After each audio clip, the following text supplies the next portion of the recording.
안녕하세요. 손정모의 뉴스 브리핑입니다.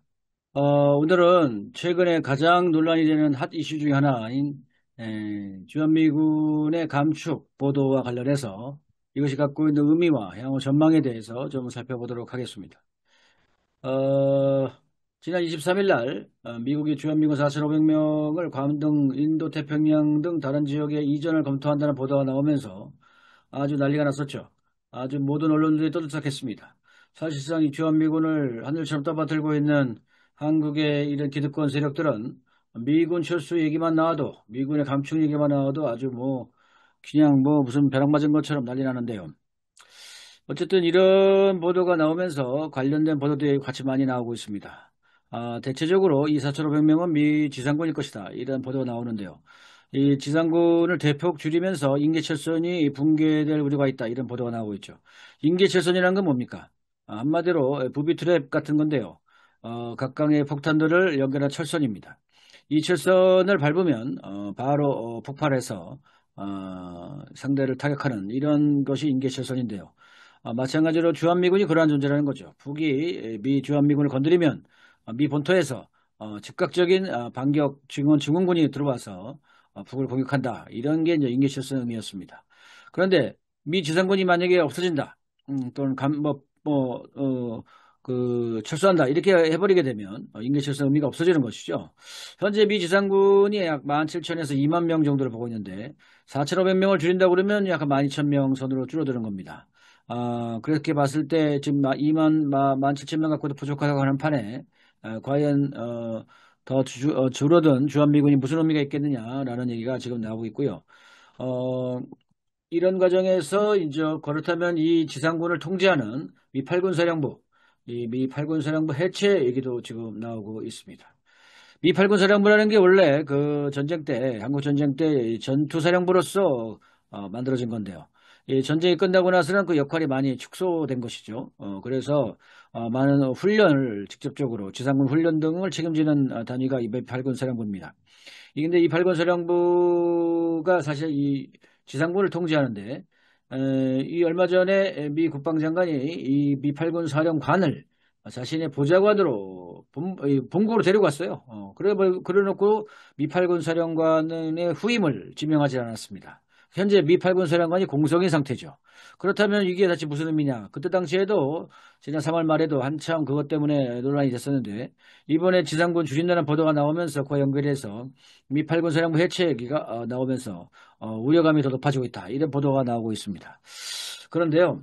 실제로 그 우리가 좀 봤을 때 미 8군 사령부 해체는 단지 미 8군 사령관이 공석이다 이런 차원의 문제가 아니라 사실은 2006년도에 이미 발표가 난 바가 있습니다. 이 미 8군을 2010년께 해체하겠다라고 하는 미 주한미군 사령관의 발표가 있었어요. 그래서 이 미8군 사령부를 해체하고 그 산하에 있던 제2 보병사단을 미 주한미군 통합군으로 재편하겠다 이런 보도가 이미 나왔고요. 그 당시에도 전시작전권이라든지 북의 핵실험과는 상관없이 자체의 계획에 이거에서 한 것이다 이렇게 보도가 나온 바가 있습니다. 그런데 이게 지금 뭐 그 당시에 내부의 여러 반대 세력들에 의해서 이게 지금 실행이 안 됐던 것인데 이제 이게 다시 부상하고 있는 이런 양상이죠. 그러면서 더불어서 나온 얘기가 어쨌든 중국 반중 정책의 일환으로서 이번에 주한미군 감축 얘기가 나오는 것이기 때문에 비단 지상군만이 아니라 공군력 역시도 감축할 수 있다 이런 얘기가 좀 나오고 있죠. 공군력이 실제로 중국을 공격할 때 유용하게 쓰일 것이기 때문에 보다 더 중국하고 밀접하게 연관되어 있는 대만 인근, 음, 일본 쪽이나 또 필리핀 쪽으로 이전 배치될 수 있다. 이런 얘기가 나오면서 한미동맹이 상당히 균열이 될 수 있다. 이런 보도도 또 지금 나오고 있죠. 실제로 주일 미군 쪽에는 현재 미군의 최신의 전투기와 B2 같은 전폭기들이 계속 추가 배치되고 있다. 이런 보도가 나오면서 내외의 비난을 산 바가 있습니다. 그렇다면 문제는 과연 이것이 미국의 대중 적대 정책의 일환으로서 계획된 것이냐, 꼭 그렇게만 봐야 될 것이냐 이런 문제가 제기될 수 있죠. 실제로 우리가 트럼프 정부가 지금까지 쭉 해왔던 발언들을 종합해 볼 때, 이런 어떤 주한미군의 감축 조치를 단지 반중 정책의 일환으로만 바라보는 것은 제한적이다. 이렇게 봅니다. 사실 여러분들은 어떻게 보십니까? 이게 이제 미 국방부가 사실은 이걸 부인했죠. 이런 보도가 나오자마자 직후에 보도 부인을 했는데, 한국 언론들은 또는 한국의 여러 기득권층 역시도 이 트럼프 정부의 발표가 단지 이게 일시적으로 무마시키기 위한 것이지 정말로 실제로 주한미군을 축소할 수 있다 이런 우려를 많이 갖고 있죠. 그것은 뭐냐면 과거에 트럼프 대통령이 해왔던 발언 때문이기도 합니다. 트럼프의 대한반도 정책 또 대동북아 정책의 가장 1순위는 뭐겠습니까? 결국은 대북관계 개선입니다. 대북관계를 기존에 이런 바이든 때처럼 적대적으로 계속 유지할 것이냐?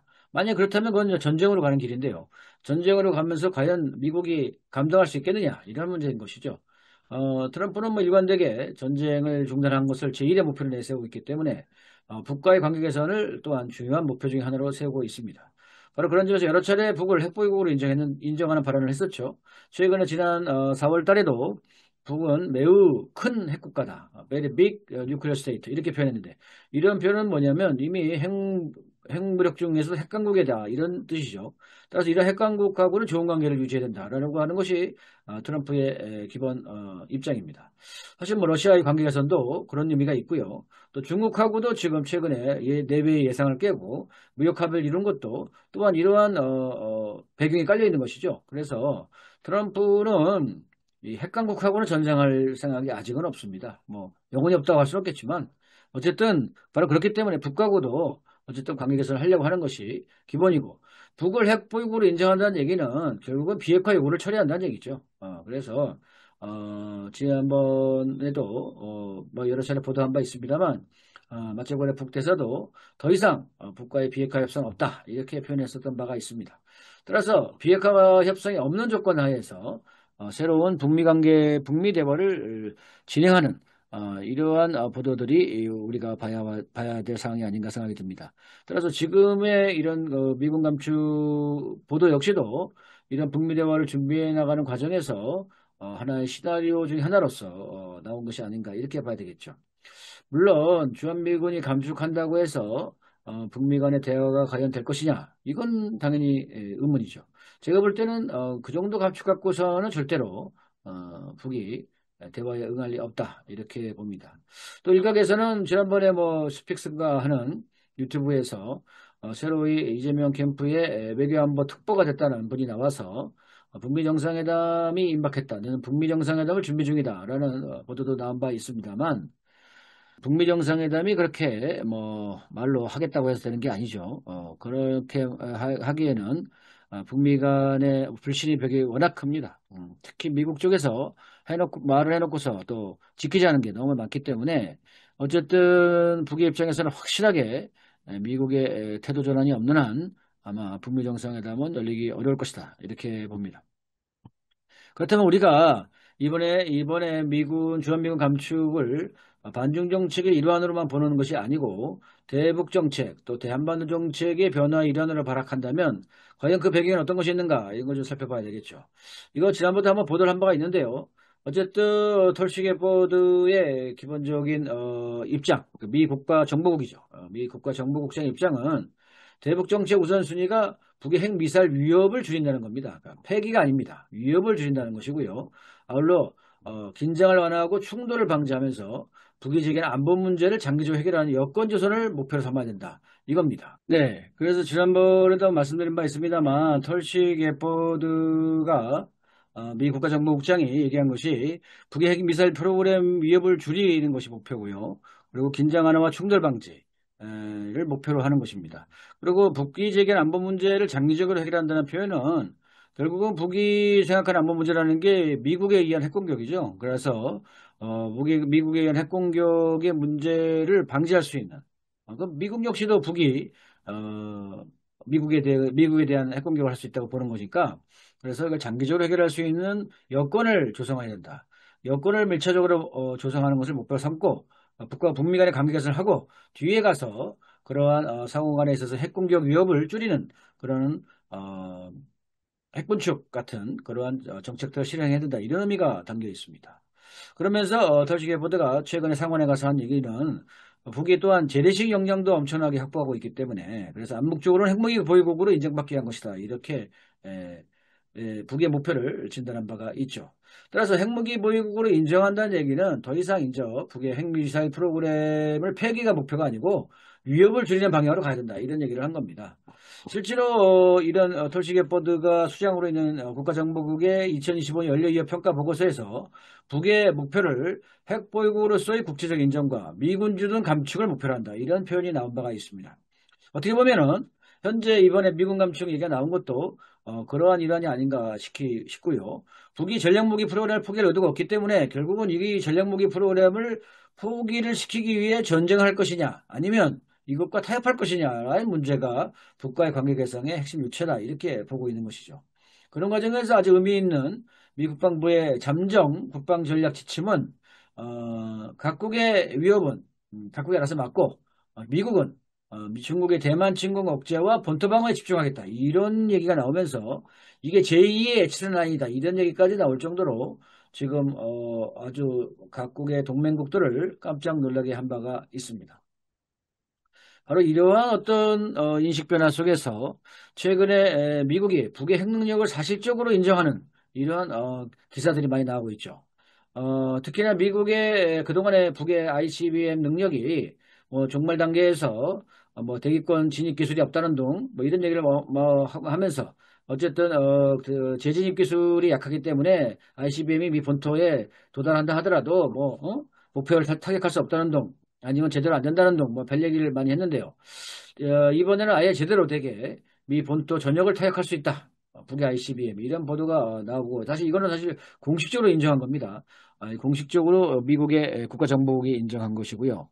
또 이번에 세계 위협 평가 2025에서도 이 북이 최근 수십 년 만에 가장 유리한 전략적인 처지했다라는 겁니다. 그래서 핵을 고도화시켜서 미 전역을 타격할 수 있는 ICBM을 확보했고 또 러시아와의 동맹으로 전략적 입지가 높아졌고 또 실전 경험을 이번에 우크라이나 파병을 통해서 실전 경험을 축적했다. 그래서 사실상 여기 북과하고는 전쟁하기가 어려운 이런 상황에 처해 있다라는 것을 이번에 공개적으로 이번에 밝혀낸 거죠.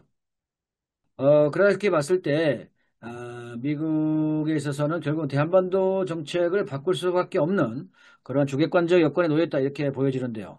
이런 과정에서 미국의 새로운 케인 합참의장 후보가 한국과 일본에 주둔하고 있는 미군 규모를 평가해서 권고안을 제출하겠다고 한 지가 지난 4월 초입니다.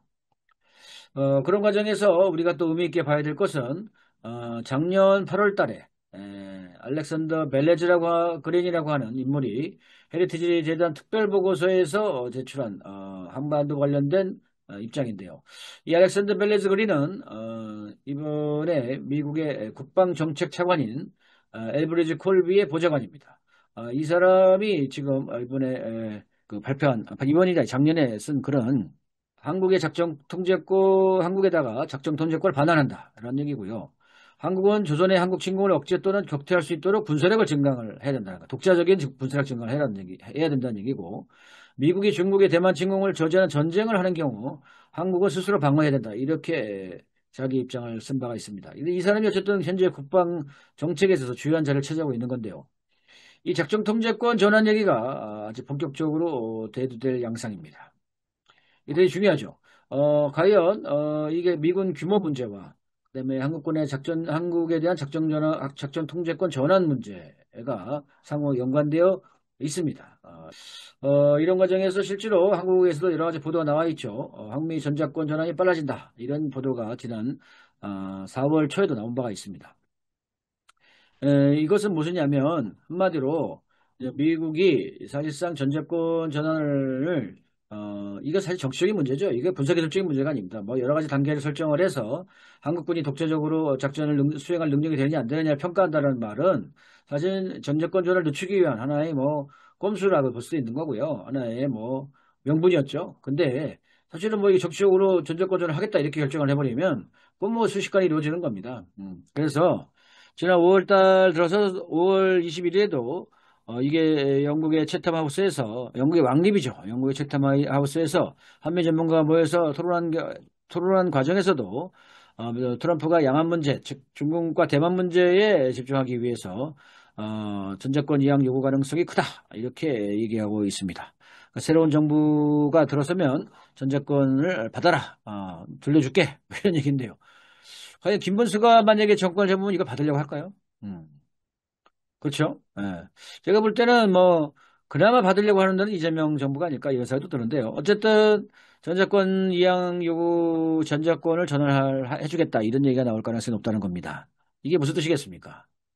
전자권을 이양하게 되면요. 실제로 한국군에 대한 통제권을 회복하면서 지금까지는 전시에 누가 한국군의 통제권을 갖게 되나요? 미군 사령관이죠. 미군 사령관인데 전제권을 이양하게 되면 한국군 사령관이 하게 됩니다. 그럼 미군이 여기 계속 주둔해 있으면 어떻게 돼요? 한국군의 통제를 받겠죠. 근데 역사적으로 많은 애들이 이렇게 했는데 어떤 경우에도 어떤 나라에서도 미국이 남의 나라 밑에 들어가 가지고 지도를 받는 명령을 받는 그러한 경우는 없습니다. 없었고 그러더니 또 지금도 앞으로도 그럴 겁니다. 그렇기 때문에 이 얘기는 전제권을 전환한다는 얘기는 철수하겠다. 이 뜻을 내포하고 있다. 이렇게 보여집니다.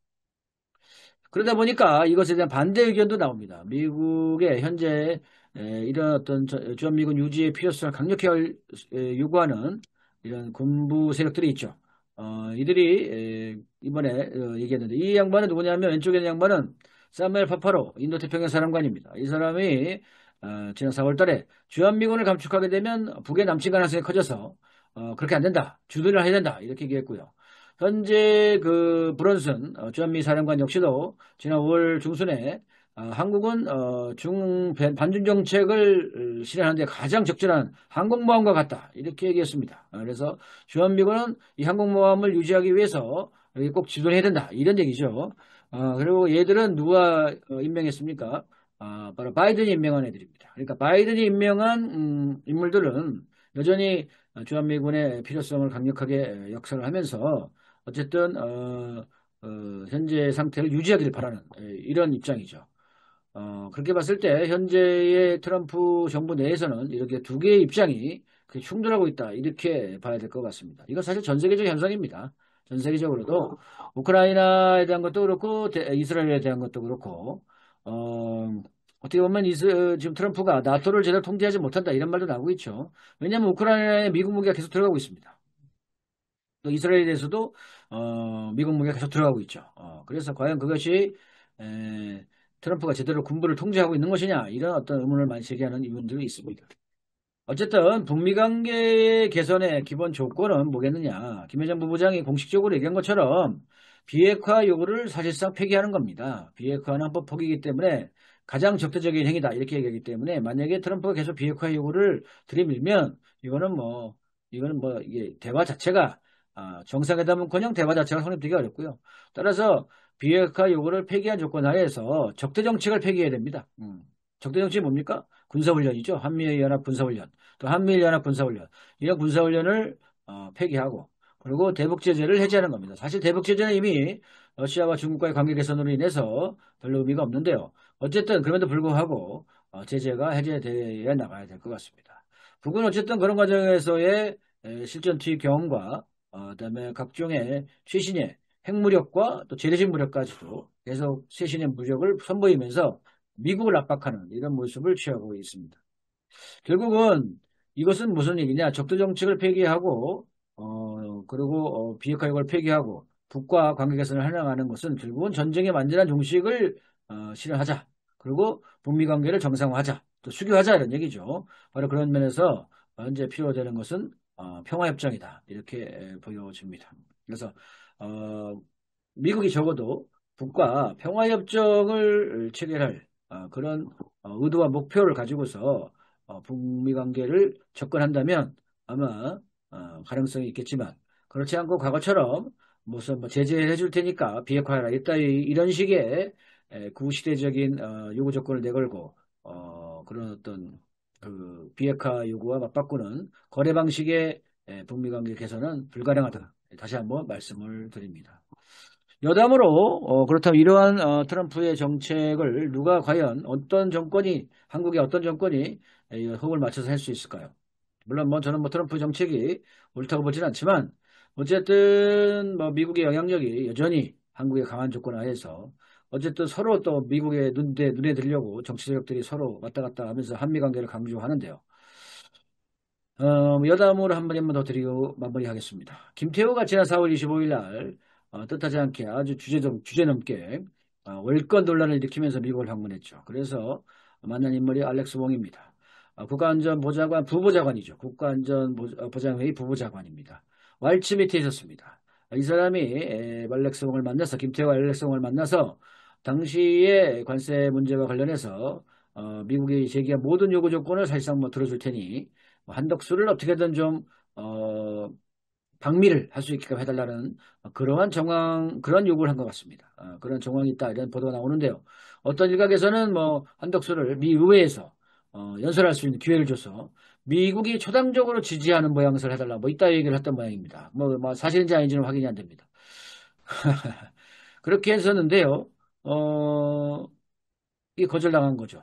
거절당한 것 같고요. 그런 과정에서 알렉스 웡도조차도 왈츠와 한패인, 네오콘이다. 이렇게 찍혀가지고 5월 초에 경질됐습니다. 그러니까 트럼프가 말 날린 거죠. 이 알렉스 웡은 사크하고 북미 정상회담할 때 수행문으로서 북에도 가고 평양협정 얘기도 한때 해가지고 괜찮은 사람인가 했는데요. 어쨌든 뭐 네오콘의 일원이다 이렇게 돼가지고 경질된 이런 사례고요. 반면에 또 야당인 민주당에 어쨌든 이재명 대표의 외교안보 특보인 김현종이 5월 8일 날 미국을 또 들어갑니다. 이것도 참 이례적인 거죠. 김태우의 방미도 이례적인 거지만 김현정의 방미 또한 이례적인 겁니다. 그래서 백악관에 고위 관계자 만났다는데 이때 백악관의 고위 관계자는 결국 외교안보실일 텐데요. 국가안전보장회의일 텐데요. 이때 국가안전보장회의를 누가 맡고 있냐? 현재 마르코 루비오 국무장관이 맡고 있습니다. 그렇다면 그 밑에 있는 사람들을 만났을 것이다. 이렇게 보여지죠. 그러면서 어, 어쨌든 협상 시간이 더 필요하다. 상호관세 유예를 유예가 되는 7월 초가 우리한테는 너무 짧다. 대선이 끝난 뒤에 좀 더 시간을 갖고 하자. 뭐 이런 얘기를 했다고 하는데요. 어쨌든 김현종이가 특보가 어쨌든 뭐 미국을 이례적으로 또 백악관에서 받아준 거예요. 뭐 이렇게 본다면 트럼프가 저런 어쨌든 대북 관계 개선에 위한 정책들을 실시할 때 또 전제권 전환이라는 거대한 어떻게 보면 한미 관계사를 근본에 흔들 수 있는 이러한 어떤 정책을 실행할 때 받을 수 있는 정권이 어딜까 이런 걸 한번 생각해 보게 됩니다. 예, 어쨌든 트럼프 정부는 과거 바이든과는 다르게 대북 관계 개선에 나설 뜻을 거의 확실하게 보여주고 있는 게 아닌가 이렇게 보여지는데요. 트럼프가 6월 대선 이후 어쨌든 대북 정책에 대한 안들을 좀 더 구체화시킬 것이라고 보여집니다. 사실 2월 달에 러시아와의 관계 개선, 4월 달부터 이란과의 핵협상, 그리고 5월 달에 중국하고의 그런 무역 협상이 진행이 되었습니다. 그러면 남은 차례는 이제 조선밖에 없는 것 같습니다. 예, 오늘 방송 여기서 마치겠습니다. 감사합니다.